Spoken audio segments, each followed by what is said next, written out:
Boa tarde. O Conselho de Ministros aprovou a alteração ao contrato e respectiva minuta da concessão relativa à concessão, projeto de construção e financiamento dos conjuntos viários associados à concessão do Algarve. O Sr. Ministro da Economia e o Sr. Secretário de Estado das Infraestruturas, Transportes e Comunicações farão a apresentação desta decisão de hoje do Conselho. Foi também aprovado pelo Conselho de Ministros o regime de proteção do dador de órgãos de invalidez definitiva, morte, invalidez definitiva independentemente do grau ou morte, por internamento decorrente das complicações do processo de dádiva e colheita. Trata-se, na prática, de criar um regime legal para os dadores de órgãos em vida, portanto, para a transplantação de órgãos, idêntico à situação de proteção de seguro que existe já na legislação para os dadores de sangue. E, portanto, estende-se agora esta proteção, em termos quer de seguros, quer de proteção, no caso de complicações com internamento hospitalar, para os dadores de órgãos para transplante. O Conselho de Ministros aprovou também um diploma que estabelece um instrumento de investimento territorial integrado relativo ao mar, o chamado ITIMAR. Com este diploma ficam definidas regras para a aplicação deste instrumento que assegura a articulação de todos os fundos europeus estruturais de investimento relacionados com as políticas públicas do mar. Como sabem, há investimentos não apenas, linhas de investimento, não apenas através do PROMAR, como também através de programas operacionais no território do continente, porque muitas vezes alguns dos investimentos têm uma componente em água e têm uma componente também na zona costeira, na zona ribeirinha. E, portanto, o diploma hoje aprovado em Conselho de Ministros é para assegurar a adequada articulação quer da Autoridade de Gestão do PROMAR, quer da Agência de Coesão e Desenvolvimento, bem como das Autoridades de Gestão dos POs regionais que tenham incidência em programas relativos a investimentos na área do mar. O Conselho de Ministros aprovou também um diploma que estabelece as normas de execução do disposto num regulamento da União Europeia que determina a obrigatoriedade de comunicação das entregas mensais da quantidade de leite de vaca, por parte dos primeiros compradores. Como sabem, entrou em vigor a partir do segundo trimestre deste ano o fim das cotas leiteiras, por decisão da União Europeia, a nível global da União Europeia, e isso implica a adequação da legislação nacional nos vários países para que seja, por um lado, criado um registro próprio para os compradores, para os primeiros compradores de leite de vaca, como também depois um adequado regime contrarnacional, uma vez que há uma nova realidade decorrente destas decisões da União Europeia. O Conselho de Ministros aprovou também a alteração do diploma relativo à organização, composição, funcionamento da Secretaria e dos Serviços de Apoio do Tribunal Constitucional. Trata-se de uma proposta apresentada ao Governo pelo próprio Tribunal Constitucional e que visa fundamentalmente dotar o Tribunal Constitucional, por um lado, de um gabinete de relações internacionais, na dependência direta do Sr. Presidente do Tribunal Constitucional, por forma que o Tribunal possa interagir de uma forma normal com os tribunais congêneres que existem a nível internacional. E, por outro lado, também um reforço do núcleo de apoio de informação aos próprios juízes conselheiros do Tribunal, através de um corpo pequeno de assessores, até um máximo de 3, que possam trabalhar em conjunto com os senhores juízes conselheiros nas tarefas do Tribunal Constitucional. O Conselho de Ministros aprovou também uma alteração ao regime de exercício de funções do Estatuto Pessoal dos Serviços Estrangeiros e Fronteiras, no que respeita à denominação de carreiras, bem como às ajudas de custo relativas à participação de membros dos serviços estrangeiros em missões internacionais. Trata-se de uma matéria que foi negociada com os sindicatos do setor e que foi objeto de um acordo firmado pelo Ministério da Administração Interna. O Conselho de Ministros aprovou também um diploma que regula os termos e condições relativas à obtenção do grau de especialista em Medicina Geral e Familiar a título excepcional por parte dos clínicos gerais com pelo menos 6 anos de serviço.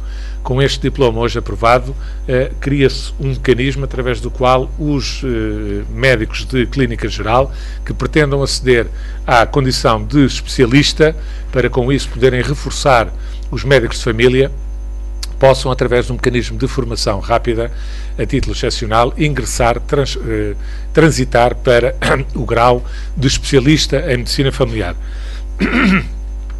O Conselho de Ministros aprovou ainda os termos e condições aplicáveis à avaliação de desempenho dos trabalhadores médicos para os anos 2011 e 2012 e adotando uma solução idêntica à formulada para os anos de 2004 a 2010. Ou seja, à semelhança do que aconteceu no período antes deste Governo, para a avaliação dos médicos para o ano 2011 e 2012, aplica-se a mesma legislação que tinha sido firmada pelo Governo anterior. Para os anos 2013 e 2014, haverá uma avaliação feita por forma curricular, também de acordo com uma portaria de 2011, anterior à entrada em funcionamento deste Governo.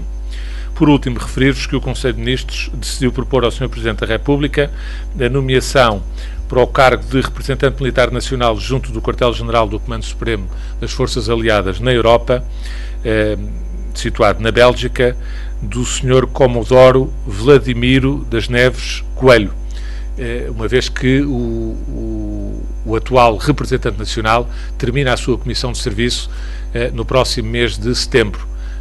E, portanto, de acordo com as propostas oriundas dos ramos, o Governo propõe hoje ao Sr. Presidente da República a substituição, no final da atual Comissão de Serviço do representante nacional, por este Comodoro Vladimiro das Neves Coelho.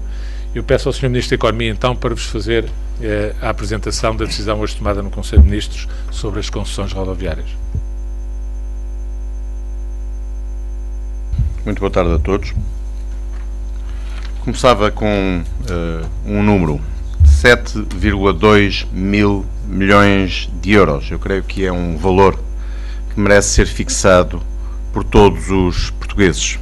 Quando vejo pessoas com responsabilidade política e uma carreira ascendente definirem como impecável a defesa do interesse público feita pelo anterior Governo e pelo ex-Primeiro-Ministro, creio que é importante retornarmos àquilo que é essencial. 7,2 mil milhões de euros, num conjunto inicial de 21 mil milhões de euros, foi o que este Governo, através do Ministério da Economia e do Ministério das Finanças, e com um trabalho muito aturado, protagonizado pelo Sr. Secretário de Estado, Sérgio Monteiro, conseguiu poupar aos contribuintes portugueses no tempo de vida das concessões que recebeu como legado do Governo anterior. Estamos a falar da renegociação das concessões do Interior Norte, da Beira Interior, do Norte, da Grande Lisboa, do Norte Litoral, das Beiras Litoral e Alta, e hoje do Algarve, última concessão diretamente negociada pelo Estado e que implicou uma poupança adicional de 85 milhões de euros. Creio que este é um valor muito expressivo e que revela a margem de melhoria que pudemos introduzir no conjunto de encargos que representavam estas parcerias público-privadas, rodoviárias, para a generalidade dos portugueses, para os contribuintes portugueses.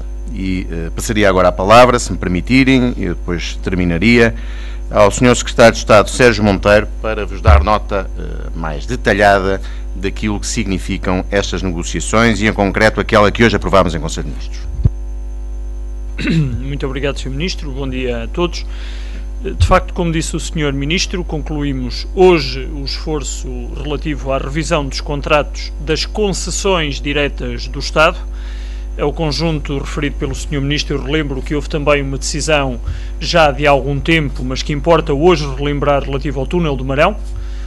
Fizemos a rescisão de uma concessão, algo que não acontecia em Portugal há mais de 100 anos, uma concessão com uma entidade privada a ser rescindida por violação das obrigações dessa entidade privada para com o Estado, o que, atualizando os números que temos estado a comunicar em cada um destes casos, faz acumular no somatório das concessões referidas pelo Sr. Ministro mais o túnel do Marão, o total de encargos poupados já de 3,8 mil milhões de euros.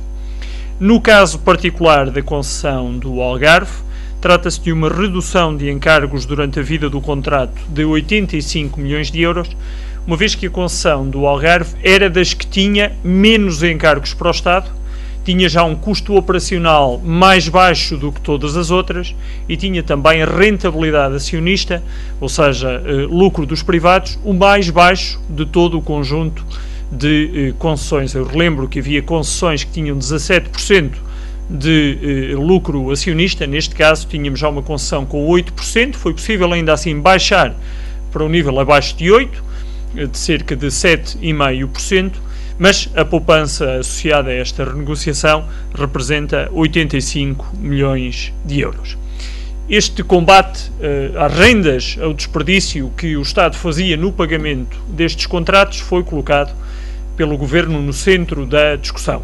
Não apenas pelo Governo no programa que foi sufragado há 4 anos nas urnas e que depois levou à execução do próprio programa por ação do Governo, mas também pelas entidades internacionais que tinham colocado este como um dos problemas importantes que existiam, os riscos orçamentais mais importantes que existiam para o futuro.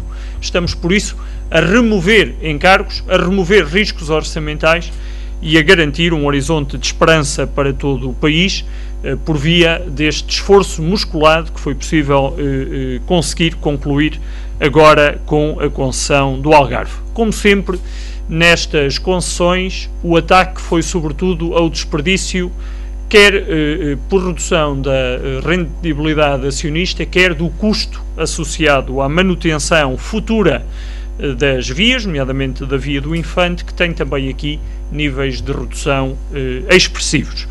Para concluir a mensagem relativamente a este processo em concreto e a renegociação em geral, eu voltava a passar a palavra ao Sr. Ministro, sem que antes o Sr. Ministro da Presidência relembrou-me, e bem, que gostava de complementar com uma informação relativamente às subconcessões que são geridas ao nível de infraestruturas de Portugal.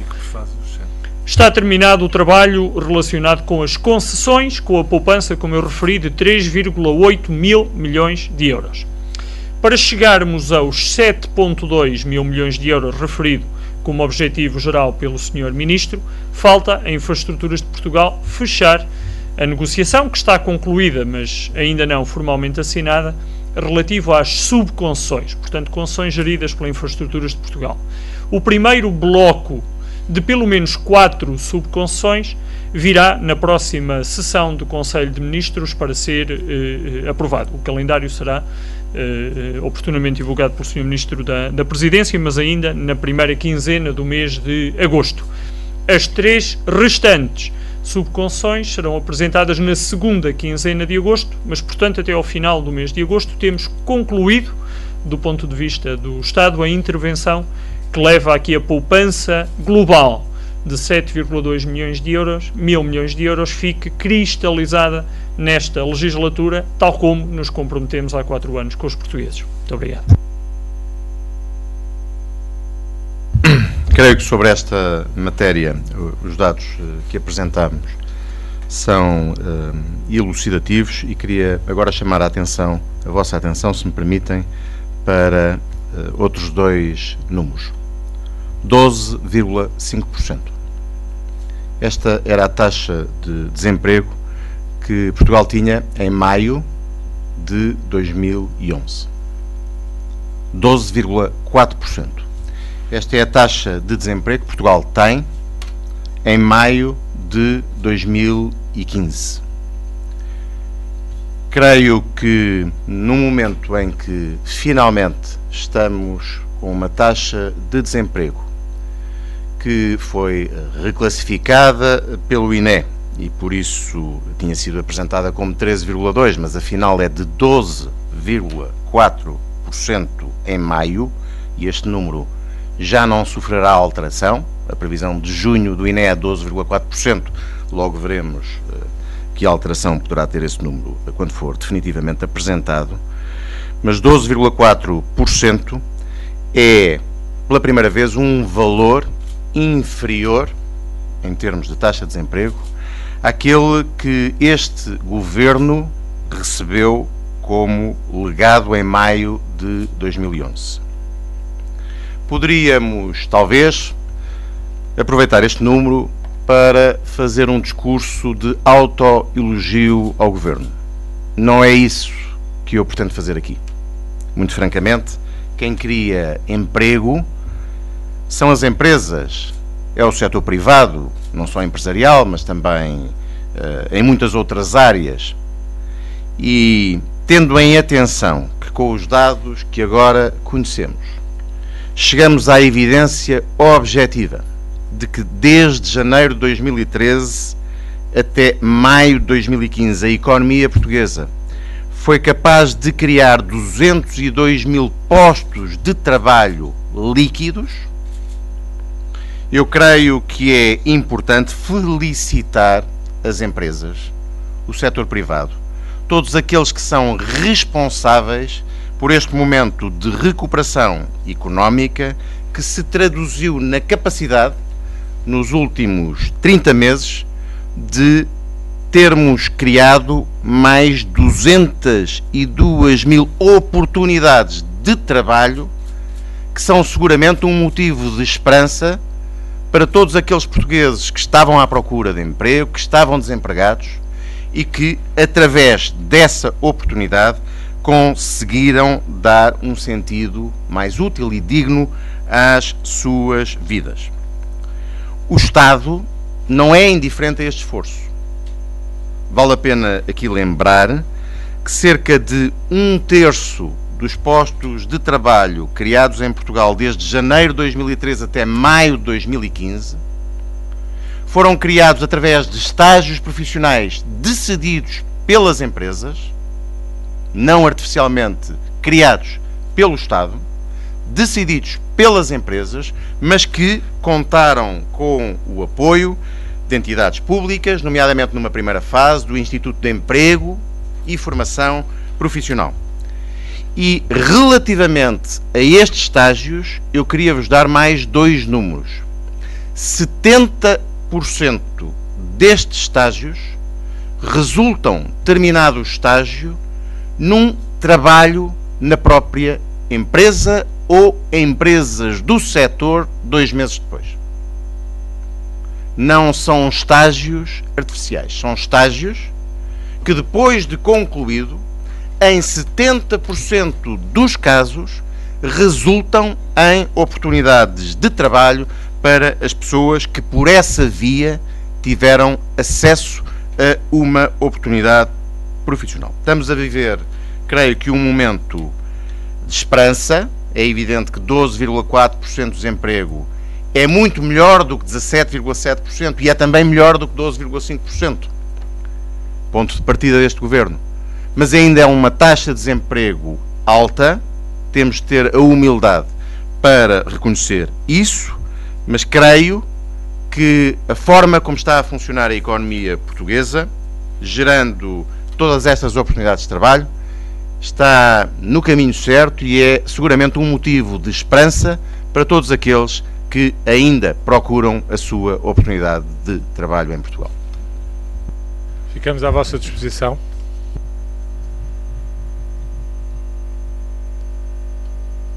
Bom dia, Wanda Proença da Lusa.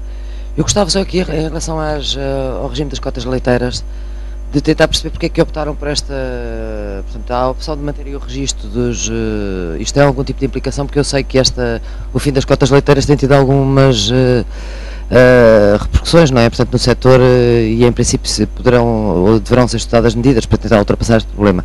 Não sei, este regime é apenas mantém apenas imposições que já vinham do anterior, ou se traz mais algum tipo de solução para estes problemas? Não, obrigado pela sua questão. Não, de facto, trata-se isto não é a transposição de uma diretiva, é um regulamento comunitário. Como sabe, os regulamentos são de aplicação direta a todos os Estados-membros e o que hoje foi aprovado no Conselho de Ministros é a adequação da legislação nacional para que o regulamento comunitário possa ter uma eficácia total. E, portanto, esse registro é um registro que decorre das regras europeias. A outra coisa que o diploma faz também, para tornar efetivo o regulamento, que é de aplicação direta, é gerir o regime de contorno nacional, portanto, para evitar violações ou prevaricações relativamente ao cumprimento das regras que foram decididas pela União Europeia e que são de aplicação direta em todos os Estados-membros. Portanto, não há, relativamente a essa matéria, respondendo à sua questão, não há nenhuma inovação relativamente àquilo que é o regulamento da União Europeia. Em relação às contraordenações, há alguma inovação e pode-me dar quais são os valores de penalização?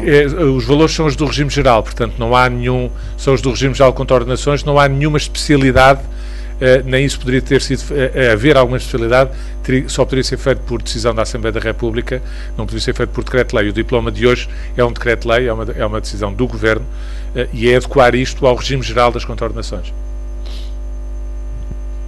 Joana Nabais, da SIC, tinha duas questões precisamente para o Ministro da Presidência que têm a ver com o sistema financeiro. A primeira tem a ver com esta preocupação manifestada pelo Primeiro-Ministro em relação à Caixa Geral de Depósitos.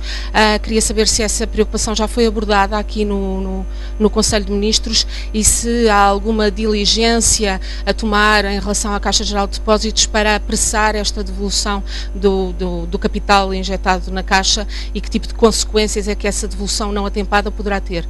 A outra questão prende-se com a venda do novo banco.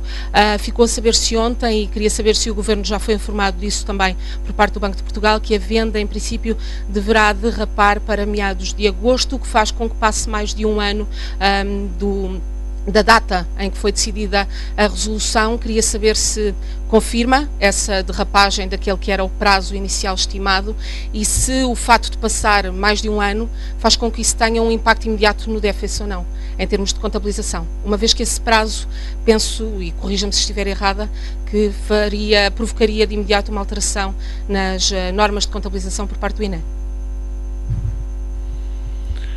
Obrigado pelas questões. Em primeiro lugar, em relação à Caixa Geral de Depósitos, não, o assunto não é um assunto que tenha sido tratado no Conselho de Ministros. O Sr. Primeiro-Ministro, de facto, numa entrevista à Comunicação Social, falou no assunto. O que o Primeiro-Ministro referiu foi a preocupação natural que existe relativamente à necessidade da Caixa aumentar os seus níveis de rentabilidade para que possa prover à devolução desse financiamento com dinheiros públicos que foi feito, à semelhança do que aconteceu com outros bancos também. E, portanto, não é mais do que isso. Como o Sr. Primeiro-Ministro referiu, trata-se apenas de uma nota de que tem a Caixa Geral de Depósitos de melhorar os seus níveis de rentabilidade interna para que possa satisfazer com esses seus compromissos. Relativamente à questão que me coloca da venda de novo banco, também não é assunto que tenha sido tratado hoje no Conselho de Ministros, nem será tratado no Conselho de Ministros, porque, como sabe, todo o processo quer o processo de resolução, quer o processo agora em consequência de alienação do novo banco, do Banco de Transição, é um processo que é todo ele tratado pelo Banco de Portugal, enquanto supervisor e regulador do setor financeiro. O Governo, naturalmente, que acompanha o assunto e, particularmente, através da Sra. Ministra de Estado das Finanças, está naturalmente informada pelo Sr. Governador do Banco de Portugal de como é que o processo está a decorrer, mas isso não quer dizer que seja matéria que tenha que ser tratada em Conselho de Ministros. Não é, nem tem de ser tratado em Conselho de Ministros. Faz-me depois uma segunda pergunta ainda sobre esta matéria, relativamente à questão do calendário. É óbvio que o calendário inicialmente estimado pelo Banco de Portugal de um ano vai ser ultrapassado, porque falta uma semana, grosso modo, para que esse prazo de um ano termine. Se as notícias forem, que eu não as tenho, mas ouvindo da sua boca que o processo possa estar concluído ainda durante o mês de agosto, eu penso que será, apesar de tudo, uma boa notícia, ou seja, que o processo não se arrastará demasiado, mas eu não tenho essa indicação, portanto estou a tomar como boa a indicação que me está a dar. De facto, esse assunto não é um assunto que tenha sido tratado hoje no Conselho de Ministros. O mesmo se diga relativamente à questão que coloca também como hipótese, qual é que é o impacto que isso possa ou não ter no déficit. A questão do impacto no déficit é uma questão que é tratada de acordo com as regras, não apenas do INE, das regras do próprio Eurostat, e, como sabem, ainda há alguma indefinição sobre como tratar e como acolher, em termos de contas nacionais, o impacto dessa medida de resolução. Portugal é o único país, pelo menos até ao momento, que utilizou que se viu obrigado a utilizar o mecanismo de resolução que está previsto nas regras europeias, nas diretivas europeias, e, portanto, tudo aquilo que se está a passar em Portugal é um pouco novo relativamente a essas mesmas regras, que têm que ver com a construção da União Bancária.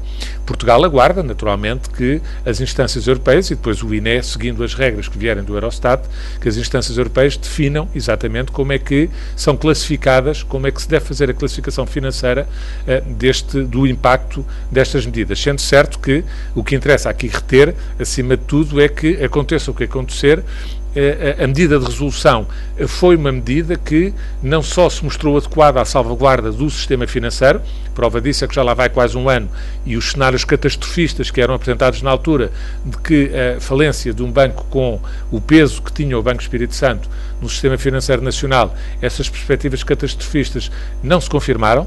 Não estou com isto a dizer, obviamente, que não houve um impacto, e um impacto negativo a nível do sistema financeiro e da economia em geral, seguramente que houve, pelo peso que este banco tinha no sistema português, mas a verdade é que a decisão de resolução e as medidas adotadas pelo supervisor, pelo Banco de Portugal, mostraram resiliência do setor financeiro e mostraram que os impactos sobre a economia puderam ser mitigados por força desta decisão, que foi claramente uma decisão acertada, para além de ter salvaguardado a sustentabilidade e o bom funcionamento do sistema financeiro, também salvaguardou o contribuinte nacional. Ao contrário do que aconteceu no caso das decisões do governo anterior, do governo socialista, relativamente à falência do BPN e à nacionalização do BPN, que acabou por ser pago muito duramente pelo contribuinte português. No caso do Banco Espírito Santo, que ainda por cima é um banco com uma dimensão bastante maior, os encargos com a resolução do banco são suportados pelo todo do sistema financeiro e não pelo contribuinte nacional. E, portanto, sobre esta matéria, eu não tenho mais nenhum dado novo que possa acrescentar, mas tomando como boa a sua informação de que, porventura, o processo estará concluído ainda durante o mês de agosto. Se isso vier a acontecer, que eu não sei se é o caso, mas se isso vier a acontecer, parece-me que seriam notícias boas. Se não tem mais nenhuma questão, muito obrigado, boa tarde, um bom almoço. Eu peço desculpa, já agora aproveitava só para informação aos senhores jornalistas, como habitualmente nos anos anteriores, durante o mês de agosto não haverá todas as semanas Conselho de Ministros, haverá pelo menos 2 conselhos, está já marcado um conselho, ficou já marcado, não para a próxima semana, mas para a outra semana, para a quinta-feira, 2 a 15 dias, portanto quinta-feira dia 13, e em princípio também para quinta-feira dia 27, haverá ou não nas outras quintas-feiras, consoante haja necessidade ou não, mas em princípio, à semelhança dos anos anteriores, haverá apenas estes 2 conselhos durante o mês de agosto. Se houver alguma alteração, naturalmente que depois os senhores jornalistas seriam informados. Muito obrigado.